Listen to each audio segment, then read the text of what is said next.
What a head, son!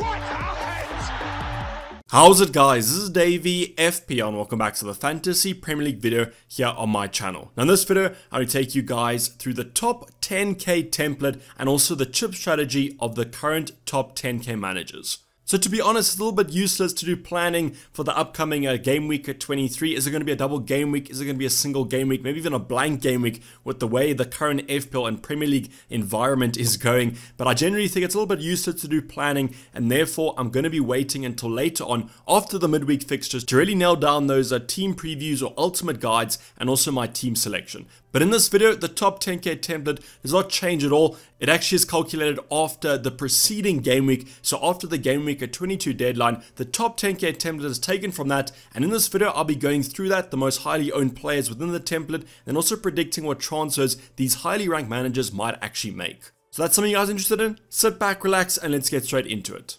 So going over the chip strategy, and before we talk about the kind of percentages, all this information was taken from livefpl.net, the same as we had for the last video. I'll leave the link in the description below. Go check them out. Very good website. I use them to check my overall ranking usually as the games kind of go on throughout the game week, but you guys can go on there, multiple fixtures, including the top 10k template, as well as the chip strategy for those managers. So you might be wondering, where have the bench boost and also the triple captain gone like in the previous video? But to be honest, the stats of those were exactly the same. So if you guys want to go see those usage or those percentage usages of the top 10k, just go check those out. But I think it was about 5% for the triple captain and about 8% for the bench boost. But those chips have not changed, as I mentioned, for game week at 22, but the only chips that have actually changed are going to be the first free hit, the second free hit, and then also the second wildcard. So the number in the brackets will be the change of game week at 22, so basically which managers in the top 10k use these chips in game week at 22, and then the overall number will be the first number that you guys can see next to the chip description.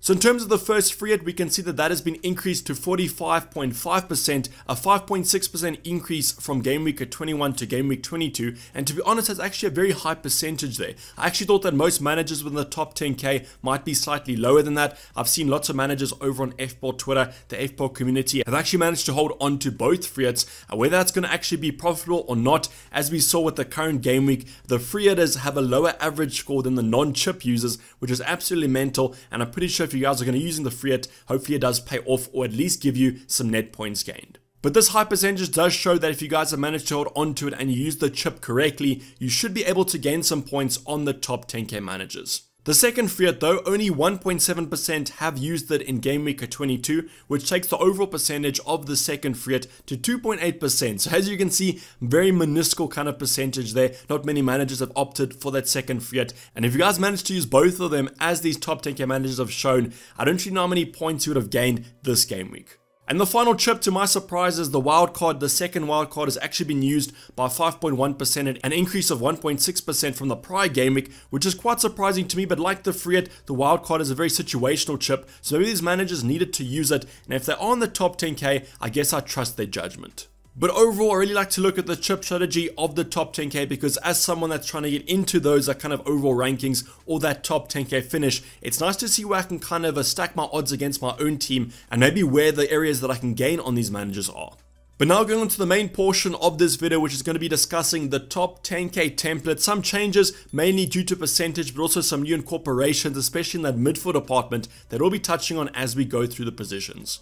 But starting off with the bench has stayed exactly the same. As I mentioned in the prior video, I just selected this bench based on kind of ownership as well as potential benching options of this template, because you're not going to bench a Cancelo, a Trent, Jota, Bowen, for example, but you will be willing to bench these four options. So starting off with the goalkeeper, Ben Foster with 48.4%, a slight dip in kind of ownership, but I think that might have been most managers maybe taking out a Foster for a De Gea to get two plain goalkeepers. But what does Ben Foster do? He starts on the weekend for Watford after coming back from injury. Was a little bit surprising for me there, but it does show that Ranieri does really favor Ben Foster over a Bachmann. And if you guys did manage to play him in this double game week, unfortunately that second game against Burnley was also postponed as expected. But at least he is back from injury, so now we do have two playing goalkeepers, and now the kind of benching headaches come into account for the next half of the season if Ben Foster can manage to keep his place. Demarai Gray with 34.7%, however, I do think that ownership is going to dip quite drastically. All the Everton assets ownerships will probably go down just because they lost against Norwich on the weekend, only scoring 1 goal against them. Everton have, however, sacked Rafa Benitez, so maybe their form will improve, maybe a new manager bounces on the cards, but I definitely think that Gray, if you guys do still own him, will probably be on your bench most game weeks. Reguilon and Livramento kind of a fill in the rest of the defense and our bench. Reguilon did not take on Arsenal. The North London derby was postponed, but I think we got that postponement announcement before the deadline, so no excuses there. If you guys did still own Reguilon, you could still have played him. They do have a fixture coming up on Wednesday. If that game does go ahead or not is going to be dependent on the whole Leicester situation. Maybe Reguilon can get those managers in the top 10k that have him, which is 28.6%. And then finally, Livramento with 31.7%. However, Southampton's form, as well as Livramento kind of battling those injuries, have led to him not really scoring too many goals in his prior game weeks. Kind of the complete opposite of the start of the season, where Southampton actually looked quite strong and Livramento was getting those defensive returns. But overall, in terms of the bench, not too bad here. Still some great options, but as I've mentioned, with a template, you never really look at the bench because you are going to be having some high-owned players that might still be quite expensive. But now going on to the starting 11, and we have seen some increase in the template, but also some shifts around with that Bruno Fernandes move in midfield. So starting off with the goalkeeper, David De Gea, 52.3% has increased, but I just think that's due to the fact that that United double for Game Week 22 was quite nice, even though it was 2 away games. Unfortunately, they didn't keep a clean sheet against Aston Villa, which might have been more of the expected kind of game to lose the clean sheet in, and taking on Brentford tomorrow might lead to some David De Gea defensive returns. But De Gea's ownership is still quite low, so if you guys didn't manage to hold on to him, probably would have been quite happy with him losing the clean sheet. But I think for the upcoming game weeks, if I had to choose a goalkeeper, probably wouldn't go for the Man United side of things after the defensive form has been pretty bad. But then our very template back three, Marcos Alonso, Cancelo and Trent. Marcos Alonso playing tonight, hopefully against Brighton. I'm recording this before the team sheet's actually announced, but 44.7% is actually quite low. I thought that Alonso's ownership would be quite a lot more in the top 10k, so I'm really hoping that he performs tonight because this might be one of those players that edges me into that top 10k ranking. Cancelo and Trent are owned by quality managers, but just think about this. Cancelo's not owned by about 10% of the top 10k, which to me is just so surprising. We saw in that kind of mid-season review, we saw that Cancelo was the highest rated value per million kind of player that you can get in the current game, and he just showed on the weekend that yet again, he does get you some double-digit returns even from that defensive position. Trent, in a similar situation with Cancelo, offers those defensive and those attacking returns, but he is slightly more owned than Cancelo, which is a little bit surprising to me, but I guess every team can be different. But now going on to our midfield department, and we're going to start off with Jared Bowen, a player that's really surged in ownership, especially within the top 10k managers with 94.5%. Definitely better than his teammate Antonio, but I just think the form of Bowen has been so much stronger, even though he managed to miss that last second goal against Leeds on the weekend. But Bowen's form is sensational and definitely the player to kind of bring in if you are a form sort of manager. And with West Ham playing so well at the current moment, even though they did lose against Leeds, I'm expecting Bowen to kind of troop on and get you some more FPL points this half of the season. Jota, unfortunately, not getting anything against Brentford. It seems like when he came off, the goals started to kind of flow in a little bit more. But 91.3% is super high, but I think that's due to the fact that Mo Salah and Sadio Mane are still at AFCON and are looking to be there for at least another game week. So Jota will remain nailed. I think even when Mo Salah and Sadio Mane come back, he still will be nailed, but there might be some slight rotation with Firmino showing us some good form. I'm going to talk about Foden as our second last midfielder with 33.5%, started on the weekend against Chelsea, and even though he didn't get any returns, I do think he's going to be on the majority of FPL managers' horizons with those nice Man City fixtures coming up. I do think Phil Foden's my Man City attacker of choice, and I think in these upcoming game weeks, if he continues to play at that false nine position, will equal some more FPL points. But I guess with any Man City option, you do have that Pep roulette. So if you're going to be getting a full Foden or maybe another player like a Mahrez, a Sterling or a Jesus, just know that there could be some rotation there. And I think the only midfielder to go for or attacker to go for is probably KDB, but even he has been prone to some rotation. But finally, the man of the moment, or at least for Game Week at 22, double Game Week 22, is going to be Bruno Fernandes with an increased ownership of 27.6%. Now, honestly, guys, I think that Bruno Fernandes' ownership was about 0%, so all these kind of transfers in have been for double Game Week at 22, and we're going to see against Brentford tomorrow if that was actually the right decision, with Ronaldo expected to be back in that starting 11. But this was quite interesting for me because I definitely thought that kind of Bruno was a massive differential. And just remember, this is taken straight after that double Game Week at 22 deadline. So it's not taking into account the points scored this game week. So it's actually quite interesting for me that 27.6% took a punt on getting Bruno Fernandes just for double Game Week 22. I guess the thinking behind that was similar to mine, that it's an easy upgrade to someone like a Mo Salah, and with 3 months on out, maybe some managers had some money in the bank that they could afford that upgrade. Now, how long Bruno Fernandes stays in the top 10k template is yet to be seen. I'm pretty sure once Mo Salah's back, most managers will ship Bruno out, but at least for the next game week against West Ham, he could equal some points.